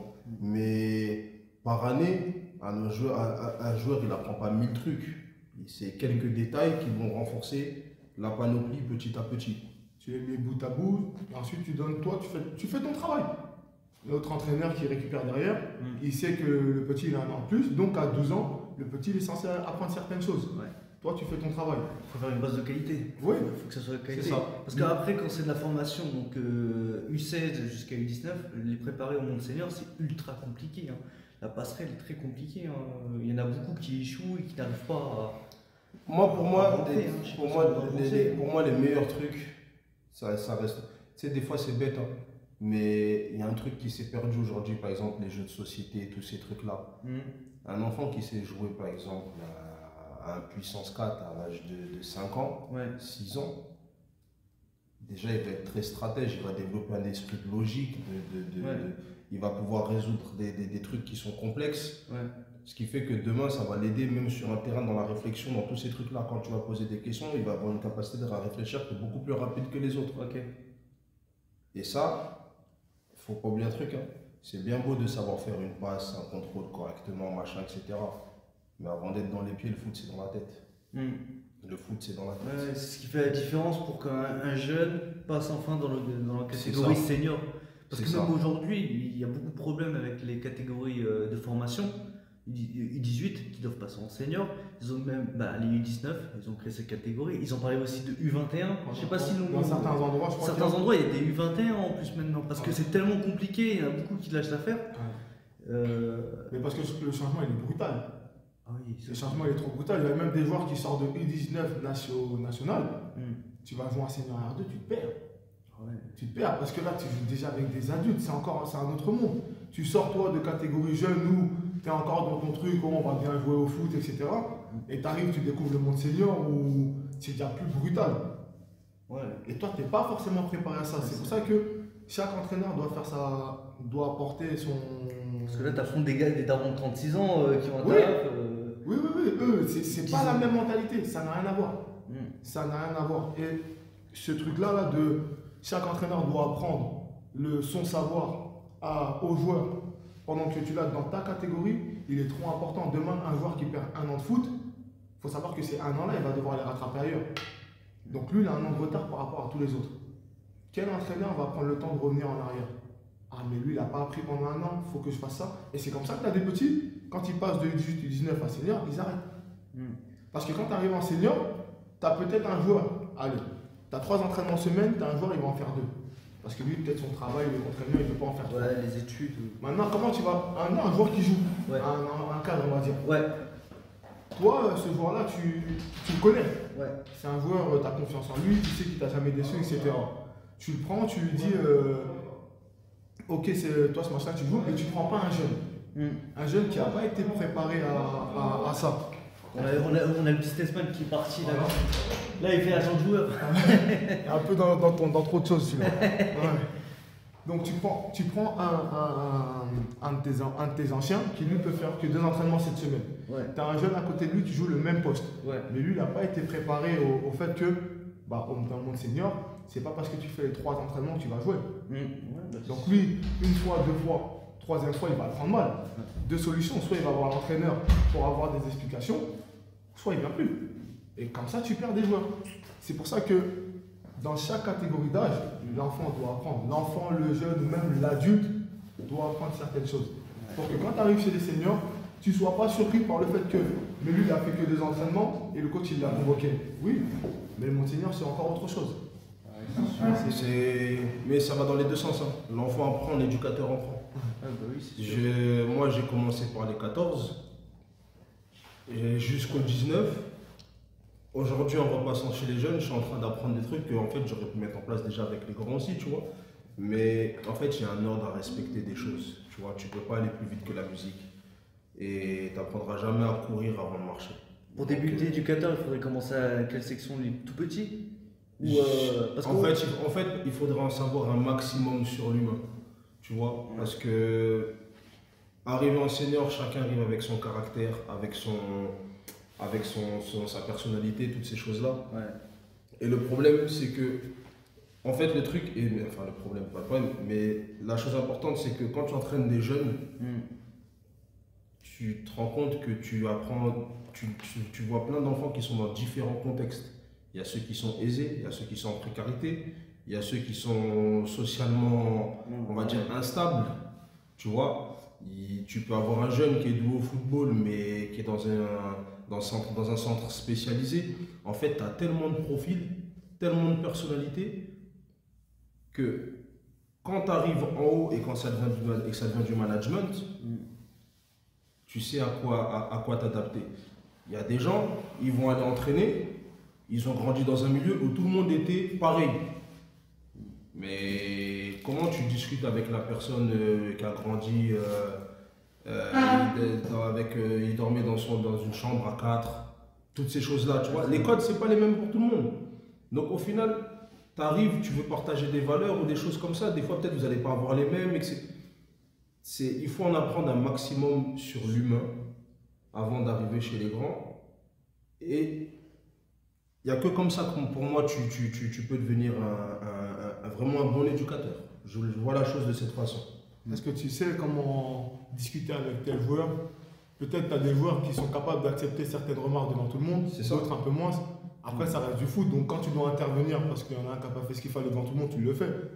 Mais au moins, tu sais que ce joueur-là, à la fin de la séance, peut-être que je vais devoir le prendre 1 minute, 2 minutes à part pour lui faire comprendre pourquoi je lui crie dessus devant tout le monde. Bah oui. Tu fais du management déjà chez les jeunes, avec plusieurs profils pour que quand tu arrives chez les grands, tu aies un panel de compétences qui fait que je sais gérer mon groupe. Je sais totalement gérer mon groupe. Je sais que dans ce cas de figure-là, ce jour-là, je sais comment je dois lui parler. Parce que mon expérience chez les jeunes m'a permis d'être performant là, après chez les seniors. Et justement, pour faire des joueurs de qualité, il faut aussi avoir une compétition de qualité. Mais après, il y a des avantages, il y a des inconvénients. Il faut jouer à tel et tel niveau aussi pour faire des joueurs de qualité. Parce que si tu commences à jouer dans un niveau bas, bon, tu pourras faire des joueurs. Pour en faire des joueurs. Oui, après, en fait, ça c'est. Non, après, ça c'est. Ça pour moi, c'est relatif. Ok, pourquoi? Ça, c'est tout. Pour moi, tout est relatif. Demain, quand tu es à l'école, on t'apprend à compter, après, on t'apprend à calculer, on commence par les additions, soustractions, multiplication, division. Ok. Et ensuite, on complexifie encore. Okay. Fractions, etc., machin, etc. Si tu fais des additions jusqu'à ton bac, comment tu développes ton esprit de logique? Tu vois? En fait, on est obligé de te rendre la tâche un peu plus difficile pour que tu progresses. Mais au final, le résultat reste le même, puisque c'est la pratique que tu fais, c'est la même. Ça reste des maths, ça reste de la science, ça reste du français, ça reste toutes ces choses-là. Ouais. Globalement, ça reste la même chose, c'est juste qu'on complexifie pour que tu maîtrises jusqu'à un certain niveau les complexifications. Mais c'est ça aussi qui fait que... C'est pour ça que, en fait, dans l'apprentissage du jeune, tous ces éducateurs sont importants, pas que un, tous. Ah ouais, demain, celui qui commence, lui, il va faire qu'une seule partie du travail, et celui qui va prendre après doit prendre la suite en faisant déjà un bilan de compétences du joueur. Et toi, tu dois être capable de savoir que moi, mon joueur, il sait faire ça, demain, moi, je dois lui apporter ça en plus. Maintenant, le niveau de jeu, surtout nous, dans les catégories jeunes, honnêtement, je ne vais pas dire qu'il n'est pas important, parce que c'est toujours plus intéressant d'avoir des matchs de qualité ou des matchs où les équipes elles se battent un peu plus. Mais en vrai, à cet âge-là, la qualité du jeu que tu proposes, c'est le plus important. C'est le plus important parce que tu peux avoir du retard. Mais c'est important, oui et non, parce qu'après, si tu joues en U10, U11 où le classement n'est pas important, ça vaut le coup. Ok, tu t'en fous de jouer le samedi et de perdre. Tu produis du jeu. Mais à partir de U13, si je dis pas de bêtises, tu as une histoire de classement. Tu as le classement qui La rentre en compte. compétition, ouais. Là, on est encore dans la bienveillance, là, les résultats sont pas très importants. U13 aussi, bon, il y a quand même une histoire Un de peu plus. résultats, un peu plus. Ouais. À partir de U15, là, on commence à rentrer dans Non, le c'est nord. pour ça que je te demande à partir de quel âge. Ouais, Parce que moi, je pars du principe qu'en U13, à partir du moment où tu as un championnat, ouais, le résultat, oui, il est important puisque tu as un championnat, tu as un classement. t'as un classement. Maintenant, le résultat, il est important pour qui? Pour le coach ou pour l'enfant? Toi, ton rôle d'éducateur, c'est de faire comprendre à l'enfant que perdre, c'est pas un truc que tu veux de bon pour lui. De toute façon, c'est pas un truc qui sera mis en valeur quand tu perds, on va dire. Ouais. Donc, toi, tu dois faire comprendre à l'enfant que développer cet esprit de compétiteur. Tous les matchs, tu veux les gagner. Un match amical, un match en interne ou autre, tu veux tout gagner. Mais toi, quand toi, tu es coach, tu sais ce que ton travail, tu le fais pourquoi derrière. Ça veut dire que tu vas dire à ton joueur, moi, je veux gagner tous les matchs. Mais toi, dans ta tête, tu veux gagner le match d'une certaine façon. Et après, en fonction du match, bah, tu vas adapter. Peut-être qu'il y a des matchs, tu veux faire du jeu, mais aujourd'hui, tu ne peux pas jouer. Parce que le terrain, il n'est peut-être pas bon, parce que l'adversaire te pose tellement de difficultés que tu n'arrives pas à produire. Et ben, tu t'adaptes à la Mais ça, c'est de l'apprentissage. Hein. Aujourd'hui, moi, tu prends les jeunes. Demain, tu joues sur un beau synthétique, tout neuf, tout lisse, la balle, elle roule. Et tu vas vouloir du jeu. Tu veux des redoublements de passes, tu veux de la combinaison, tu veux toutes ces choses-là. Ouais. Tu arrives demain, un club un peu moins aisé, un herbe, un peu sec, gras, où tu peux rien faire, c'est un autre apprentissage. Tu apprends à tes joueurs à avoir un jeu un peu plus direct, un peu plus pragmatique, à défendre un peu plus dur, à jouer une autre sorte de sécurité. Donc en fait, c'est pour ça que je te dis, c'est relatif. Le terrain, il fait partie de l'addition, il fait partie du calcul que les joueurs ils vont avoir le week-end. Quand c'est un beau terrain, tu pourras pratiquer telle chose. Quand c'est pas un beau terrain, tu devras pratiquer autre chose. Et ça, il faut savoir le résoudre et vite.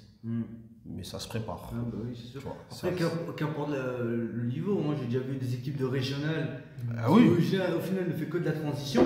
Il n'y a même pas de jeu, de fond de jeu à des niveaux, un niveau régional.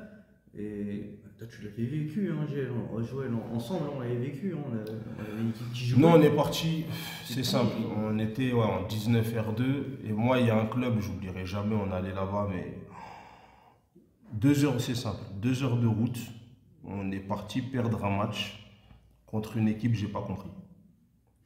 Ah ouais, Et je me suis dit, là, on était quand même en 19, hein, et je me suis dit, un jour, je vais prendre la voiture, je vais aller dans ce club et je vais aller voir un entraînement pour voir ce qu'ils bossent. Ouais, c'était fou. Hein. Parce que, T'as déjà raconté à l'époque parce que la vérité, je sais même pas si leurs latéraux ont touché la balle. Tout en l'air. Tout en l'air, C'est juste tout transition. dans le duel. Rien, mais rien de rien. J'ai dit, mais c'est pas possible. Ouais, à niveau J'ai dit, régional. et toi, tu te casses la tête à mettre des trucs en place, machin, etc. Pour au final, tu n'arrives même pas à... Et en fait, tu développes du jeu, tu tapes face à un mur, eux, ils pètent derrière, tu dois courir en arrière, recommencer. Sauf qu'à un moment donné, sur un match de 90 minutes, courir en arrière à chaque fois pour rattraper le ballon, ça te fatigue. Et cette fatigue fait que tu n'as plus lucide et tu perds le match. Alors que c'était un match que techniquement tu Toi, maîtrisais. t'es au-dessus, ouais. Ouais. Mais c'est là où après on en revient à ça. Toi, tu veux gagner le match d'une certaine façon. Tu veux faire progresser le petit. Voilà. Maintenant, tu pars du principe que eux ils font ce jeu-là. Derrière nous, en tant qu'éducateurs, peut-être que lui, il sait que toi, ton équipe, elle est peut-être un peu plus forte que la sienne en termes de jeu. Il trouve une solution pour contrer ce que vous faites. Tu vois? Donc, en mettant ces ballons-là, justement, aériens, c'est là où ça vous met le plus, vous, en difficulté. Et ça, nous, on le rencontre. Je ne veux pas dire que nous, on fait le plus beau jeu ni quoi que ce soit. Mais c'est un cas de figure que tu rencontres beaucoup. Et parfois, tu te retrouves à perdre contre ces équipes-là qui produisent ce jeu-là. Maintenant, nous, notre rôle, on va dire, d'éducateur, est-ce que c'est pas aussi de s'adapter à eux, pas en faisant la même chose qu'eux, mais à trouver justement des solutions pour arriver à contrer ça. Maintenant, sur 90 minutes, c'est sûr qu'à un moment donné, 4 passes en l'air, 4 passes en l'air. Non, moi je tu contre plus. commences, Je contre plus. tu commences à. Non, moi je contre plus. On a eu la bonne leçon dans le derby. Ouais. On a passé 1 heure à la fin de l'entraînement. Ouais. on est parti dans notre tête à cette équipe-là. En fait, déjà, on est parti dans notre tête, on est en dessous de cette équipe. On s'est dit, vas-y, il nous faut des profils défensifs, machin, etc. Patati, nanana. On arrive le jour du match, on a la maîtrise à 100%. Ouais. On a les occasions à 200%. Tu regardes le banc de touche, que des défensifs. Bah ouais, comment tu fais? C'était. Oui, ce fameux match. Ouais, je me souviens. Non, je change plus les plans. Si je dois perdre comme ça, je vais perdre comme ça. C'est pas grave. C'est tout. Toi, tu dois Je m'en fous. Vous avez qu'à balancer. Quand la balle elle arrive là-bas, vous la remettez en jeu et on recommence. Jusqu'au bout. Si on marque pas, c'est pas grave. Mais nous au moins, on va rentrer avec nos acquis, nos compétences et on va être gagnant là-dessus. C'est aussi Tu ça. peux te dire que ça. C'est ça le problème aussi. Après, ce qui est chiant, c'est pour le jeune. Il perd. Quand tu regardes le jeune, lui dans sa tête, il a juste perdu. Ouais. Mais il comprend pas la finalité. Et la frustration, c'est on est meilleur qu'eux et tout, on a perdu, la honte, machin. Mais le problème, c'est que c'est la réalité du terrain. Tu peux produire du jeu et perdre ton match. Mais même, on le voit même chez les pros. Hein. Des fois, tu regardes des matchs de Ligue 1 et très généralement, on va dire, quand je dis les grosses équipes, je ne compte pas les équipes où il y a toutes les stars, tout ça. Mais les équipes qui font le plus de jeux, très généralement, elles ne sont pas forcément tout le temps dans le haut tableau. Moi, je me rappelle d'une année avec, c'était Lorient, quand il y avait Christian Gourcuff en tant qu'entraîneur. C'était quasiment le meilleur jeu de Ligue 1. Mais ils étaient dans le haut tableau, mais pas aux premières places, ni aux dernières.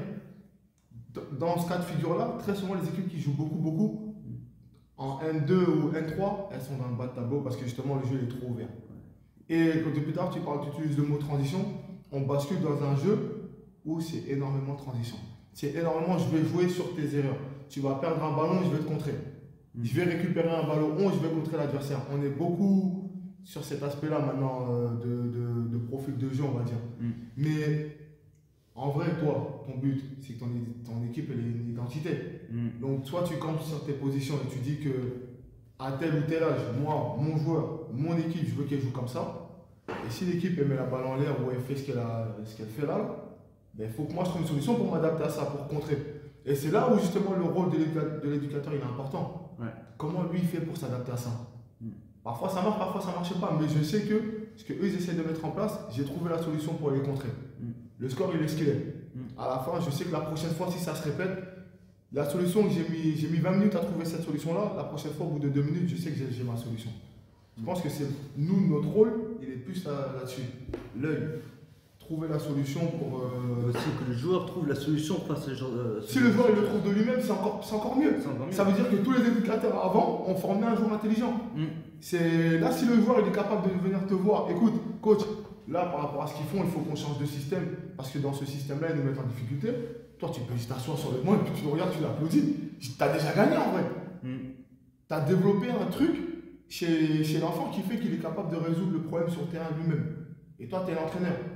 Donc son cerveau plus ton cerveau, si lui il a trouvé la solution, peut-être qu'un deuxième, un troisième a trouvé la solution. C'est ça. Donc là, c'est la finalité au final. La finalité, c'est ça que tu veux toi. Un joueur intelligent. Et ça, pour le faire, tu fais comment à l'entraînement? Tu crées des erreurs, tu crées des complexes. Et tu joues là-dessus pour qu'ils arrivent à les identifier. Tu crées aussi un lien de confiance avec Et des fois, et ça tu peux le voir par exemple, je fais un truc bête, hein, mais par exemple, ce que tu travailles à l'entraînement, apprends-le à tes joueurs, qu'ils retiennent bien toujours ce qu'ils sont en train de travailler. Un jour, tu prends une séance vidéo, tu prends 10 minutes d'un match, même 5 minutes c'est suffisant. Tu leur fais regarder un match sur 5 minutes et tu leur dis quelle phase de jeu tu retrouves dedans. Tu vois, et en fait, s'ils arrivent à identifier des choses déjà juste à la télé comme ça veut dire que les matchs, ils vont peut-être pas les regarder comme les autres les regardent. Regarder différemment. Tu vois. Non, même quand tu fais les formations justement à la FFF, là, les BMF, BF, quand tu arrêté là, quand tu fais ça, même eux ils te disent, à la fin de la formation, tu ne pourras plus jamais regarder un match de la même façon. Parce que tu vas passer ton temps à analyser tout ce qui bouge. Et en vrai, ça tu le fais maintenant sans faire exprès. Tu ne deviens pas un robot, mais tu regardes ton match, tu prends du plaisir à regarder le match, mais tu comprends mieux ce que les équipes essayent de mettre en place. Après, parfois, c'est vraiment approfondi, hein, parce qu'ils ont un niveau, tu n'es pas encore arrivé là-bas, toi. Mais à ton petit niveau, tu arrives à comprendre certaines choses qui sont mises en place, que toi, tu peux mettre en place avec tes joueurs. Parce qu'en vrai, Un déplacement, tu vois chez les pros, si tu es capable de l'apprendre à tes jeunes, il le fait aussi le déplacement. Maintenant, tu rajoutes aussi de la vidéo de temps en temps pour qu'il puisse se voir lui. Ton joueur, c'est plus le même. Les outils aussi C'est ça. pour permettre À l'enfant de se développer. aux petits de se développer, c'est très important, ça. C'est très compliqué. Hein. Non, c'est Et sûr. c'est du temps aussi. On revient à ce qu'on disait tout à l'heure. Ouais, tu disais C'est juste du temps. C'est du temps que pour la formation. On a combien de temps là? 1h30, hein, on a bien parlé. Non, Si, 1h30. 1h30. Ah, bah, juste pour vous présenter et après aborder les débats, mais écoute, pour une première, c'est trop pas vite. mal. Ouais. Je t'avais dit qu'on ça allait passer vite. Mais c'est et- passé trop vite. 1h30. Ouais, Ouais, 1h30. c'est Et Joël qui me dit, il y a 1h30 avant, ah, je suis fatigué. Ah, je suis fatigué. Je suis fatigué. Bien emmené le truc. Bien emmené le truc. Ouais, je vous ai Tu sais pris. là, c'est quoi qui passait dans ma tête là? Ouais. Demain, je crois que je vais pas aller au taf. Moi, c'est le repos. Ouais, Ah, là, c'était ça dans ma tête. Là. Mais je vous connais trop bien, moi j'ai fait un traquenard là, j'ai commencé à vous chauffer, à discuter un Ouais. petit peu, puis après. Il a mis son J'ai téléphone ouais, à non, charger là-bas. tranquille. Et il était caché. Je sors d'ici, je vois ça devant moi, je dis mais ça c'est Laisse quoi ça? tomber, ouais. Il a déjà commencé. On verra parce que là je vais les Tout poster. ça pour entendre que l'autre il lave des maillots. Le Il est suspendu il a pris un an. Voilà. Et en plus, il se permet pas l'hommage le jour de la montée. Tu vas venir chercher. Il est ici, il est avec moi, les gars, venez. Ah non. Non, mais, quand non, même. c'est bien, c'est passé vite, on a bien Bah parlé. Bah là c'était une première, là je vais les diffuser sur YouTube. YouTube, Spotify. Je regarde pour Apple Music parce qu'il faut avoir un compte Apple Music. Apple Mais Music. tu vas le couper parce qu'il y a des passages où Charlie rentrait et tout ça. là. Oh non, mais on laisse, il faut que ce soit brut. Ah, tu veux oh, laisser comme tel là? Mais là ça tourne encore, on balance. hein. Ah, attends, il y a des trucs qu'on m'entend au téléphone, il y a des trucs qu'on fait. Oh, qu'importe ça. Attends, Non, chez nous. Non, Chez nous, concentre-toi. chez nous. Au moins ces moments-là quand Charlie rentre, quand je mets le téléphone là-bas. Mais en plus, en vrai, tu sais, si tu coupes ces moments-là, Oui. on sait que ça a été coupé ou pas? Hein? Ouais, Si il tu... faut les décaler un tout petit peu. Ah Bon, ouais. après, on fera. Non, en moi, tout ces cas, moments-là, il n'y en a pas beaucoup, mais si on peut les couper au moins ceux-là. Là. en tout cas, on va les diffuser après sur Spotify, YouTube. Et tu veux diffuser ça quand aujourd'hui? Là, ce soir, je fais le montage. Et après, je m'en occupe. Je penserai à faire ça mercredi. Pour Attends, j'ai pas la compris. programme, je fais tout le montage aujourd'hui Ouais. et je fais la diffusion pour mercredi ou mardi. Ah, tu veux mettre ça en ligne à partir de Déjà, ils vont mercredi? prendre Ouais, ça voilà. dans un vrai studio. Oh Exactement. mon gars, on est Bah, comme dans, ça, on est dans cool. un club où il y a tous les radiateurs Le TV. allumés. On s'en fiche. Je dis tout à l'heure. Le gars, il est en bonnet de bain, tout ça. Oh, on a tous le même bonnet, ouais. On est en bonnet de base. C'est grave. Catastrophe. Non. Pas de contour. Deux thermos. C'est gâté. Deux pulls. Ça fait 8 heures que je suis dans cette pièce, c'est archi chaud. Non. Là, Il faut que ça soit Oh, beau. hein. Ça, c'est le vrai rôle d'éducateur. Ça parle de foot, même quand il n'y a pas d'entraînement, même après. non, au Ça final, t'es là-dedans. T'es là-dedans. Et c'est pour ça que ce truc-là, en vrai, je vais dire ça comment quel mot je vais utiliser. Tout à l'heure, il parlait de bénévolat. Le bénévolat, tu en as besoin quand il arrive, tu en auras besoin dans tous les sports, dans tous les domaines, tu en auras besoin. Mais à partir d'un certain moment, quand tu veux plus et tu commences à éduquer des enfants, Ouais. il faut mettre les moyens pour bien faire ton travail. Parce que c'est du temps. Mm. Et demain, il y en a, enfin, quand je dis demain, il y en a combien qui ont arrêté d'entraîner parce que ça leur prenait trop de temps, ils n'étaient pas rémunérés à hauteur du travail qu'ils mettaient en place et qui ont préféré arrêter d'entraîner pour subvenir aux besoins de leur famille parce qu'ils n'ont pas eu le choix. Or que des moyens dans le foot, il y en a. Le foot, ça génère tellement d'argent et cette partie-là, on dirait qu'elle est un peu négligée ou laissée de côté. Mais si on met les moyens vraiment dans le monde amateur, les clubs pro, ils récupèrent beaucoup plus de joueurs.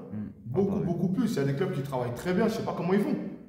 Mais c'est sûr qu'ils mettent les moyens, en tout cas, sur les éducateurs dans un premier temps. Après, c'est la répartition des gains. hein. Toi, dans un monde amateur, tu ne gagnes pas forcément d'argent. Tu n'as pas tout ce qui est droit TV, tu n'as pas toutes ces bêtises-là. Donc, créer un emploi,